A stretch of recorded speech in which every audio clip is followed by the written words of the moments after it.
Je suis le docteur Christiane Agoton-Johnson.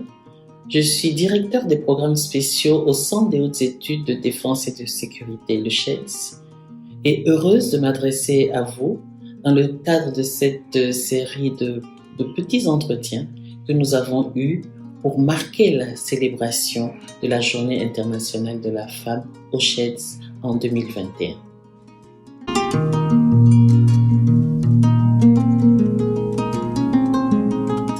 Cette question est extrêmement intéressante, mais elle est évidente. Pour un centre qui, depuis 2015, a lancé un programme à l'intention des femmes, un programme qui parle de leadership, défense, sécurité et paix, il était important pour nous de marquer le 8 mars. Mais je dois quand même reconnaître que cette année, l'activité n'a pas été initiée par notre direction.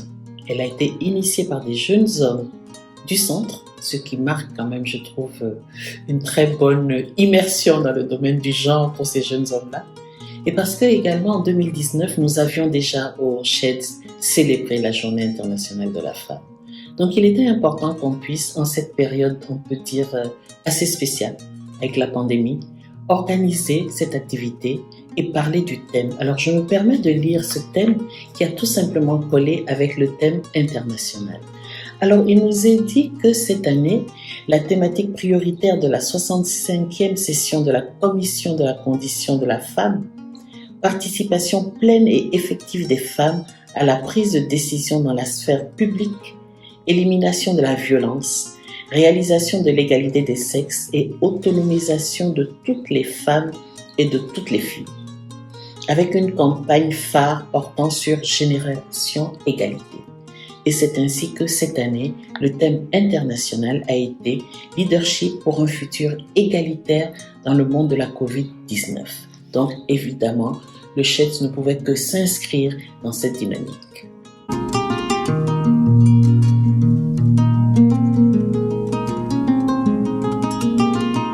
C'est vrai qu'on pourrait se demander pourquoi est-ce que le CHEDS, qui travaille prioritairement sur des questions de défense et de sécurité, s'est inscrit dans ce thème. Et après, je viendrai au choix des intervenantes.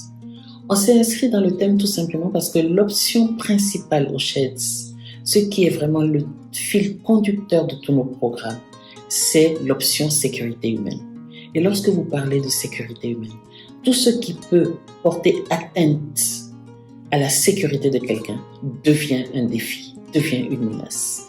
Et donc, on s'est bien rendu compte que la pandémie COVID-19 est devenu un réel défi, non pas seulement sanitaire, mais également avec des implications tellement larges que nous devions nous y intéresser. Donc, c'est également tout à fait en corrélation, en parfaite cohérence avec ce que nous avons toujours fait pour avoir, comme on dit, pour générer un vivier de femmes qui aient des idées novatrices, qui s'engagent dans les questions de défense et de sécurité. Le choix des intervenantes. En fait, notre programme, il y a donc eu un panel avec juste 2 intervenantes. Une première, donc le docteur Ndeye Amin Ndiaye, que vous avez déjà suivi, experte en genre et sécurité, qui est venue nous parler de l'approche genre dans cette gestion de la pandémie. Est-ce que les femmes, est-ce qu'il y a eu réellement une approche genre? Est-ce que l'impact de cette pandémie a été plus fort ou différent en direction des femmes, etc. Donc, important d'avoir quelqu'un de ce niveau, une universitaire reconnue, enseignante, chercheur et qui travaille beaucoup avec nous au CHEDS sur toutes ces questions-là.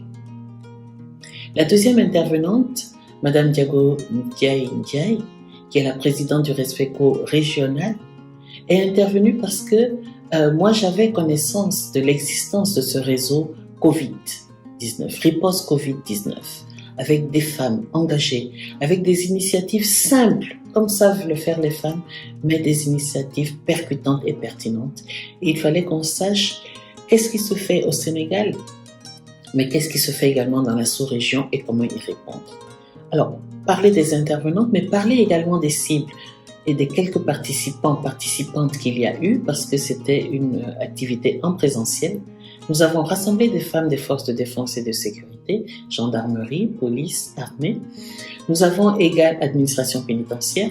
Nous avons également eu des femmes universitaires, enfin des femmes et des hommes, Donc des chercheurs, des journalistes, en fait tout ce qui crée un peu le petit microcosme qui a été autour de la gestion de la pandémie et qui va certainement continuer parce qu'il ne s'agissait pas seulement de faire un état des lieux, mais il s'agissait également de proposer des solutions.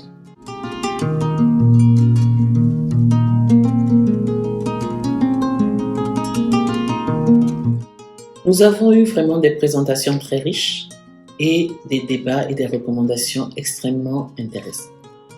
Tout d'abord, on s'est rendu compte qu'effectivement, il ne faut pas tenir compte simplement de l'aspect sanitaire et qu'en fait, les femmes ont été en réalité moins touchées que les hommes du point de vue sanitaire pur. Mais ils ont été extrêmement touchés du point de vue social, du point de vue, des violences, du point de vue économique. Alors, quand on prend le social, les questions de distanciation, le fait qu'il y ait eu des couvre-feux, n'oublions pas que la plupart des femmes sont dans l'économie informelle.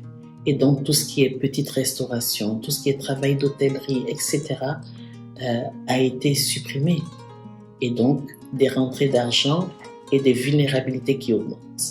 Ensuite, le fait de se retrouver à l'intérieur de domiciles qui sont parfois restreints, tout cela a fait que les violences ont augmenté au sein des foyers.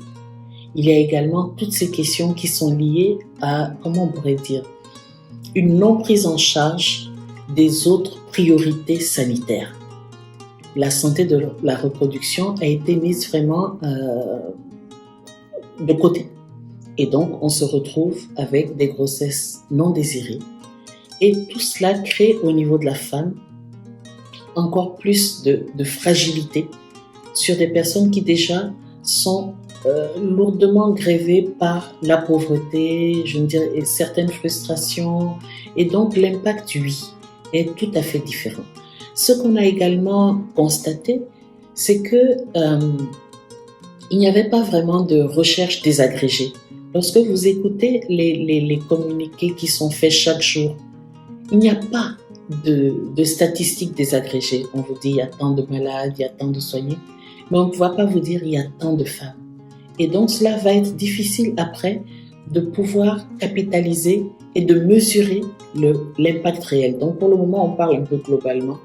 Qu'est-ce que nous avons également beaucoup appris? Oui, c'est vrai que le genre n'a pas vraiment été pris en compte dans la gestion. Et dans les comités qui coordonnent la réponse, il y a quelques femmes, mais pas autant qu'on pourrait en avoir.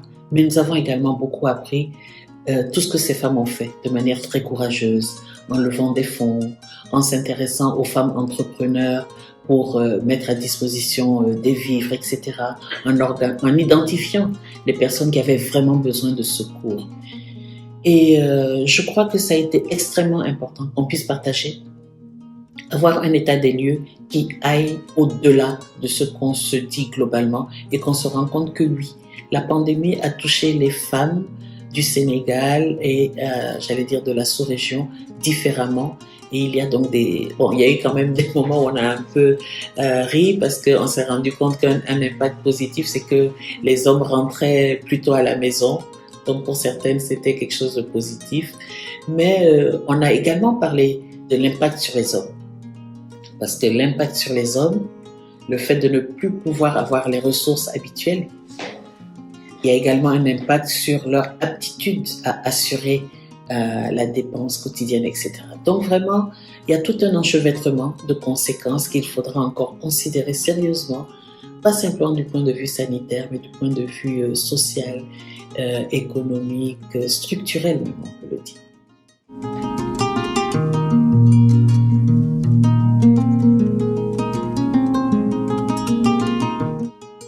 Les femmes des forces de défense et de sécurité sont à saluer. Vous en avez eu quelques-unes dans cette série d'entretiens.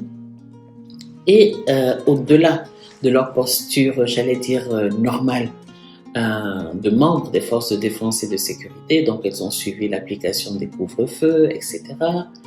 Mais on s'est rendu compte qu'elles avaient un regard différent, un regard bienveillant, une écoute différente. Et une chose qui m'a frappée, c'est qu'elles nous ont interpellés par rapport aux femmes disons, les travailleuses de nuit, qui elles aussi sont des soutiens de famille et qui elles aussi voient une grande régression, j'allais dire, de leurs revenus. Et donc, qui se reconvertissent et on les retrouve donc maintenant dans les vols à la tire, dans le racolage de jour, etc. Et on retrouve donc cette catégorie de femmes dans les commissariats alors que on ne les retrouvait pas sous cette rubrique auparavant. Et on s'est rendu compte que c'est l'œil des femmes des FDS qui a quand même fait noter ce genre de situation. Qu'est-ce qu'on peut dire d'autre? C'est leur manière souvent d'accueillir, d'aborder. Et cela, quand on est dans une situation de crise, c'est extrêmement important d'avoir une écoute attentive, une écoute différente.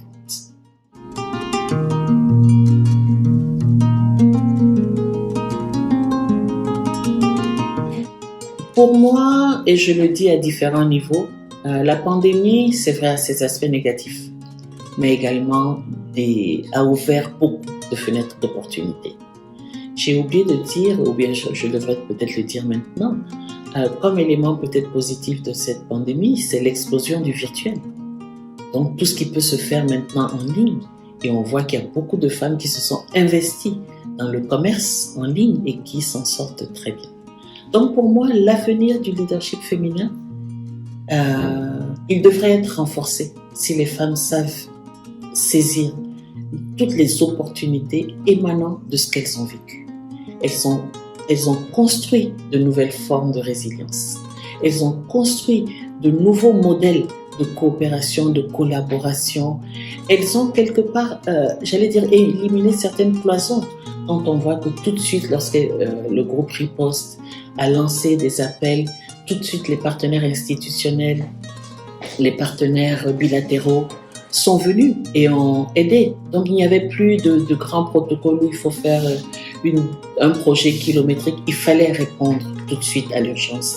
Elles ont démontré également qu'elles savent être réellement des gestionnaires de crise. Et donc tout ça, ce sont des éléments de leadership qu'on doit capitaliser. Donc il faudrait de la recherche, il faudrait renforcer l'estime de soi et donner la parole dans différents espaces à ces femmes qui, au jour le jour, construisent la paix, la sécurité et le développement sous tous les cieux. Donc moi, je crois profondément au leadership des femmes. Et quelque part, il a été dit lors de cette rencontre également que la plupart des pays où il y a eu des réactions efficaces et rapides sont des pays dirigés par des femmes, n'est-ce pas?